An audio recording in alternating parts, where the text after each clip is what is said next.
Skyrock pour les militaires. En Roumanie, l'OTAN vient de mener l'exercice Eagle Spearhead. Près de 900 militaires et 200 véhicules français, belges, espagnols, luxembourgeois et roumains ont participé à un scénario de combat de haute intensité. Les manœuvres de jour comme de nuit et dans des conditions difficiles ont testé la capacité du bataillon multinational à passer d'une posture de dissuasion à une posture défensive, renforçant sa réactivité sur le flanc Est. On part en Estonie. Les forces françaises participent à 2 exercices simultanés. Le sous-groupement tactique interarmes et l'élément de soutien national sont engagés dans Goust, un entraînement centré sur l'alerte et la protection du camp. Et en parallèle, Winter Camp, manœuvre franco-britannique sous commandement estonien, teste la résilience et la capacité des militaires à opérer dans des conditions hivernales rigoureuses.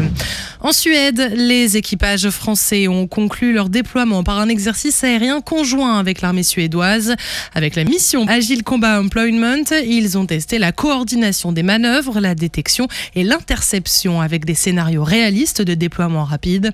Cette coopération franco-suédoise renforce l'interopérabilité des équipages et contribue à la sécurité de l'espace aérien européen. En Pologne, la France poursuit sa mission de formation au profit des forces ukrainiennes dans le cadre de Human Ukraine. Cette semaine, les stagiaires ont suivi des modules de combat urbain, de tranchées au corps à corps, avec des exercices sur les explosifs et l'usage des drones. L'accent a été également mis sur le transfert de savoir-faire avec des formations sur le commandement, la reconnaissance, le combat rapproché et la maintenance des véhicules blindés.